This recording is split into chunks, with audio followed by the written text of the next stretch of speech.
Hanya ada lampu temaram di sudut ruangan yang nggak begitu bisa menerangi. Indah panggil-panggil mbaknya yang tadi tuh. Mbak, permisi mbak, ini pesanannya mbak. Hening, nggak ada jawaban. Langsunglah dia tarik kan, dan kamu tahu itu apa? Duit? Bukan. Daun? Bukan juga. Tapi ini adalah secari kertas yang katanya itu warnanya coklat sudah lusuh. Ini langsung buka tuh ya lipatan kertas itu, siapa tahu di dalamnya ada duit. Secara mengejutkan yang dilihat Indah ternyata sebuah tulisan, teman-teman.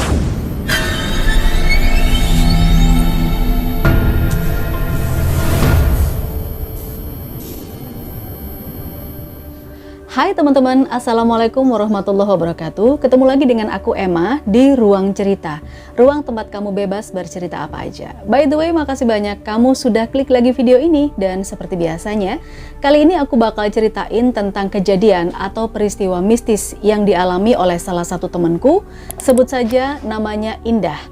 Beberapa part, beberapa bagian termasuk nama, lokasi, dan yang perlu disamarkan sudah kita samarkan. Hai Indah, terima kasih banyak kamu sudah berbagi cerita di sini ya. Ya, kejadian horor ini dialami oleh Indah sekitar tahun 2016 teman-teman. Waktu itu Indah bersama beberapa temannya ini mencoba peruntungan untuk membuka bisnis warkop wifi di kota M. Untuk dua orang temannya kita skip ya namanya karena tidak terlalu banyak diceritain. Ya memang di tahun 2016 itu bisnis warkop wifi sedang hits. Warkop wifi lagi naik-naiknya. Jadi pusat tongkrongan anak muda di kota M waktu itu. Nah, dari momen itulah justru Indah mengalami hal-hal ganjil yang gak pernah bisa dia lupakan sampai sekarang. Penasaran hal ganjil apa yang dialami oleh temanku Indah? Oke ya teman-teman, langsung aja kita mulai ceritanya.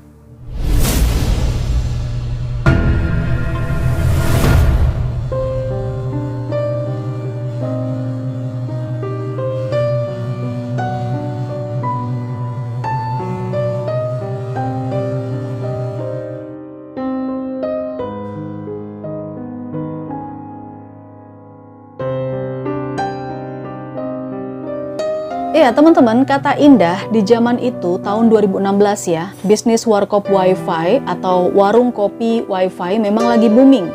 Banyak dijadikan tempat-tempat tongkrongan buat anak-anak muda. Ya karena nggak pengen kehilangan momen, akhirnya Indah bekerja sama dengan dua orang temannya yang notabene dua orang teman ini punya duit gitu ya. Mereka patungan lah membuat usaha warkop ini. Nah, persiapan dilakukan termasuk juga merekrut dua karyawan. Karena warkop ini mulainya dari jam 9 pagi atau bukanya jam 9 pagi sampai malam. Terus waktu tutupnya ini fleksibel juga teman-teman. Bisa jam 10, jam 11, atau bahkan jam 12. Pernah juga kok beberapa kali sampai jam 2 pagi. Lah, kok bisa gitu kak? Nah iya, ini karena memang waktu tutupnya itu kata Indah tergantung dari masih ada atau tidaknya pelanggan yang nongkrong di warkopnya. Nah saking boomingnya bisnis warkop wifi ini, Indah pun juga harus ikut turun langsung untuk memantau termasuk juga membantu pas lagi rame-ramenya biar nggak kerepotan. Sedangkan dua orang temannya ini hanya sebagai pemilik modal aja ya, kan mereka patungan, tapi Indah yang paling kecil nominalnya. FYI, lokasi warkopnya Indah memang cukup strategis. Pas di pinggir jalan raya gitu, tapi bukan jalan utama ya, memang bukan jalan utama, cuman lokasinya ada di jalan yang menuju ke tempat wisata, sehingga meskipun malam hari, jalan raya depan warung kopi ini tidak pernah sepi, selalu ramai dengan kendaraan, baik itu motor, mobil, atau bahkan juga sampai truk. Kanan kirinya juga berjajar kok usaha-usaha yang lain seperti barbershop, salon kecantikan, warung makan, ada pom mini juga, dan beberapa gedung pabrik serta gudang. Pada suatu ketika, salah satu pegawai Indah tiba-tiba izin tidak bisa masuk kerja di shift malam. Ya, karena memang ada urusan keluarga. Indah pun terpaksa harus jaga atau standby dari sore sampai malam di warkop itu. Rencananya sih biar nggak terlalu capek ya, Indah ini hanya akan tutup sampai jam 10 malam aja. Malam itu memang agak berbeda dari biasanya. Sejak jam 5 sore, kondisi warkop nggak seramai biasanya. Bukan nggak ada sama sekali bukan, tapi ya adalah yang datang itu satu pulang, dua pergi. Padahal biasanya tuh kalau udah di hari-hari tertentu, ngumpul semuanya sampai kursi hampir penuh.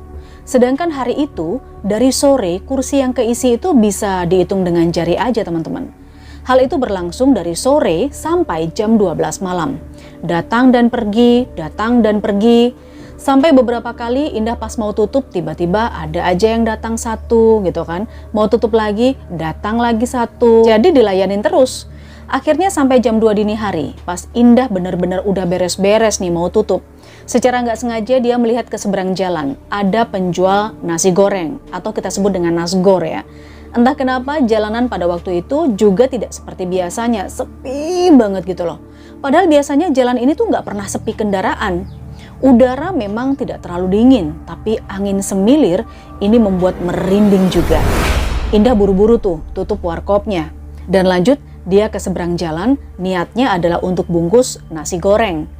Kebetulan depan warkopnya ini memang ada tukang nasi goreng yang ada di seberang jalan gitu ya. Indah ngobrol dengan abang-abang penjual nasi goreng ini. Bang, masih ada nggak bang nasgornya? Oh ada neng, ada. Ya udah kalau gitu bungkus 2 ya bang. Sambil melayani pesanan Indah, abang-abang nasgor ini lalu bertanya, kok sendirian aja neng? Biasanya tuh ada pegawainya. Iya bang, malam ini ada yang izin. Nah di saat ngobrol dengan tukang nasgor, Indah kaget. Secara mengejutkan, dia mendengar seperti ada suara gaduh rame-rame dari bangunan belakang penjual nasi goreng itu. Anehnya, abang penjual nasi goreng itu tetap dengan aktivitasnya kan, goreng-goreng. Kayak dia ini cuek atau memang gak denger sih? Lalu Indah nanya, bang, suara rame apa tuh bang? Kok rame banget itu di belakang? Oh, itu neng, itu dari gudang di belakang saya ini loh neng. Udah biasa kalau jam 12 ke atas memang rame gitu. Indah kepo. Lah ini gudang apa bang? Kok kerjanya cuma malam doang? Enggak neng, dulunya gudang ini bekas pabrik tapi udah gulung tikar. Jadi sekarang dipakai untuk gudang penyimpanan aja, kata abang-abang nasi goreng. Meskipun sebenarnya dalam hati dia masih penasaran juga. Dah tuh ya, hari berlalu sejak saat itu, tiap kali Indah tutup warkop, dia melihat beberapa kali itu ada aktivitas di gudang itu. Seperti beberapa orang itu kayak berkumpul di dalam gudang, lalu terdengar suara-suara ngobrol, bahkan ada sorak-sorai ketawa-ketawa di dalam gudang itu.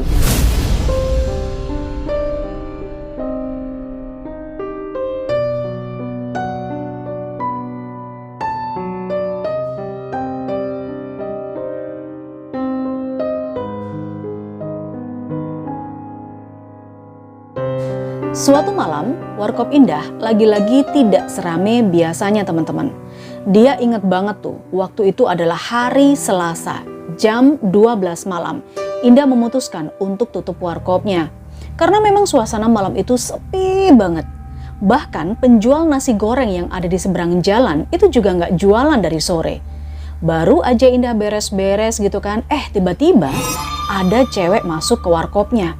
Spontan Indah bilang, maaf mbak, kami udah mau tutup ini, soalnya udah jam 12 malam. Nah, lalu cewek itu dengan tanpa ekspresi mengatakan, saya dari gudang depan kok mbak, boleh nggak ya saya pesan cappuccino sama Indomie aja, besok saya balikin piring sama cangkirnya. Dari situ Indah ngerasa kasihan juga ya. Dilihatlah cewek ini tuh, dari atas ke bawah, dari atas ke bawah. Ini kayaknya lapar banget ya. Mungkin dia kerja lembur di gudang itu. Ya akhirnya Indah mengiyakan pesanan cewek itu. Hitung-hitung ini adalah pelanggan yang terakhir, pikir Indah. Sambil mengeluarkan uang dari dompet kecil yang ditentengnya sedari tadi, cewek ini lalu bilang, mbak sama nanti minta tolong ya diantar ke gudang, saya di sana. Jadi berapa semuanya mbak? Oh semuanya 20.000 mbak, jawab Indah. Lalu cewek itu mengeluarkan uang 100 ribuan dari dompet kecilnya tadi. Wah lagi sepi mbak. Mohon maaf kalau bisa pakai uang pas aja ya. Nggak apa-apa mbak, ambil aja kembaliannya. Wah bener nih, nggak salah mbak, ini 100 ribu loh mbak. Cewek itu hanya mengangguk diam. Gak lupa Indah mengucapkan terima kasih, terus masukin duit itu ke saku jaketnya. Lalu segera deh ya dia mengeksekusi pesanan sang cewek. Biar cepet terus biar segera bisa pulang kan, soalnya dia udah mau tutup. Indah nggak ngelihat memang cewek itu keluar dari warkopnya. Mungkin karena dia fokus gitu ya, langsung bikin cappuccino sama Indomie. Sekitar 15 menit pesanan sudah siap dan diantarnya tuh pakai nampan. Indah berjalan perlahan-lahan bawa nampan berisi cangkir cappuccino dan semangkuk mie. Tap, tap, tap, tap. Setelah tengok kanan, tengok kiri, Indah pun nyebrang. Sepi banget memang malam itu teman-teman. Sesampainya di pintu gerbang gudang, Indah ketuk-ketuk. Digedor-gedor sih tepatnya, tapi nggak ada yang keluar. Ya setelah dicek ternyata gerbang gudang itu tidak dikunci. Jadi pas agak kedorong sedikit begini itu langsung kebuka. Otomatis Indah langsung masuk dong ya. Pas sudah di dalam, Indah melihat kondisi gudang itu seperti ruangan yang besar. Hanya ada lampu temaram di sudut ruangan yang nggak begitu bisa menerangi. Indah panggil-panggil mbaknya yang tadi tuh. Mbak, permisi mbak, ini pesanannya mbak. Hening, nggak ada jawaban. Suara Indah agak keras dikit. Mbak, permisi mbak, ini pesanannya. Nggak ada jawaban lagi teman-teman, sepi banget. Suara Indah dikerasin lagi loh. Halo mbak, halo, ini pesanannya mbak. Secara mengejutkan dari samping gudang tiba-tiba muncul sosok laki-laki dan langsung menegur Indah. Aduh, aku merinding. Mbak, lapo mbak? Ini artinya, mbak ngapain mbak? Nah, otomatis karena ada laki-laki itu ya, Indah lalu bilang dong ke dia, ini mas tadi pesanan mbaknya, saya disuruh kesini buat nganter. Tiba-tiba laki-laki itu cuma tersenyum sinis aja. Aneh, ya udah sini, biar saya aja yang makan. Uangnya udah dibayar kan tadi? Iya mas, udah bayar, tapi kan ini pesanan mbaknya mas. Sambil menerima nampan dari Indah, laki-laki ini bilang, Mbak, ini gudang itu udah bertahun-tahun tutup. Gak ada perempuan, gak ada wanita di sini. Saya aja di sini penjaganya sendirian, gak ada orang sama sekali. Indah melongo mendengar itu. Lah, terus siapa yang pesen? Di situ bulu kuduk Indah langsung merinding. Jelas-jelas dia tadi lihat cewek itu pesan makanan, minuman buat diantar ke dalam gudang kan? Seolah nggak percaya nih, Indah bilang, tapi beneran mas, tadi itu ada mbak-mbak yang pesen makanan sama minuman ini ke warkop saya, terus minta diantar ke sini. Lalu laki-laki itu bilang, perempuan itu ciri-cirinya pakai baju warna krem ya, terus kayak atasan bawahan setelan gitu, bawa dompet kecil, rambutnya sebahu. Iya, iya mas, masnya kok tahu? Indah jadi bingung kan? Ya udah mbak, itu tandanya mbaknya diajak kenalan aja, nggak apa-apa kok.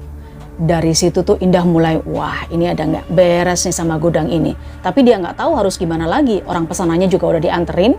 Merindingnya Indah nggak berhenti-berhenti selama dijelasin sama laki-laki tadi. Apalagi si penjaga gudang itu juga bilang teman-teman, kalau cewek misterius ini memang sering banget muncul di sepanjang jalan raya sekitar gudang itu. Kadang-kadang pesan nasi goreng, kadang-kadang dia manggil-manggil aja para pedagang yang lewat sana, atau bahkan sekedar nampakin diri aja di depan gerbang, ya anggap aja itu sebagai mejeng gitu ya. Pokoknya orang-orang di area situ katanya udah paham lah, apalagi kalau pas hari Selasa nih, kebanyakan para penjual di sana itu milih libur daripada dapat gangguan dari si hantu cewek itu. Di situ Indah udah gemeteran aja ya. Lalu dia buru-buru pamit ke laki-laki itu tanpa masuk ke warkop. Dia kunci-kunciin tuh warkop dan dia langsung cabut pulang. Nah keesokan harinya Indah sempat sakit 3 hari teman-teman. Setelah badannya mulai agak-agak sedikit enakan gitu ya. Dia baru ingat malam dimana dia didatangi oleh cewek misterius itu. Kan dia dibayar tuh ya sama duit 100 ribuan. Buru-buru dia bangun dari tempat tidur. Terus dia cari duit dari cewek itu yang memang dia masukkan kan ke saku jaketnya. Masih inget nggak tadi aku ceritain? Setelah dirogoh ke saku jaketnya nih di sini, ada lipatan yang kepegang. Langsunglah dia tarik kan. Dan kamu tahu itu apa? Duit? Bukan. Daun? Bukan juga. Tapi ini adalah secari kertas yang katanya itu warnanya coklat sudah lusuh. Ini langsung buka tuh ya lipatan kertas itu, siapa tahu di dalamnya ada duit. Secara mengejutkan yang dilihat Indah ternyata sebuah tulisan teman-teman. Yang entah artinya apa, seperti tulisan dengan bahasa Belanda. Ya teman-teman, itu tadi ya cerita dari salah satu temanku bernama Indah. Dia nggak akan pernah ngelupain kejadian itu. Lalu banyak pertanyaan, di mana kertas itu? Kan tadi udah dibuka sama Indah. Jadi gini ya teman-teman, karena Indah ini takut banget kertas itu ada apa-apanya, lalu dia buang ke sampah. Dia khawatir diikutin sama hantu cewek itu aja. Indah bilang sempat nyesel kenapa dia waktu itu nggak kepikiran buat fotoin kertas itu biar kita pada tahu gitu ya. Lalu sejak kejadian itu, Indah udah jarang aktif standby di warkopnya lagi. Dia takut gitu. Alhasil, Indah dan kawan-kawannya memutuskan untuk menutup usaha warkop itu. Sayang sekali ya, nggak bisa dapat rezeki dari sana. Tapi manusiawi sekali kalau Indah takut, teman-teman. Kabarnya tiap Selasa malam, hantu cewek itu selalu muncul dan sering mengganggu pedagang yang ada di situ ya kan. Termasuk juga ternyata penjual nasi goreng di depan warkopnya Indah. Setiap hari Selasa, penjual nasi goreng itu ternyata juga tutup. Ya, itulah sebabnya. Oke deh teman-teman, makasih banyak buat kalian yang udah betah di sini. Ceritanya sampai di sini dulu. Bantu dukung channel ini, kasih like, subscribe, komen, dan klik loncengnya. Buat yang punya cerita-cerita horor, kamu bisa bagikan lewat email atau cek WhatsApp di deskripsi. Karena aku nggak sabar ketemu kalian lagi dengan cerita-cerita seru yang lainnya. Wassalamualaikum warahmatullahi wabarakatuh. Bye.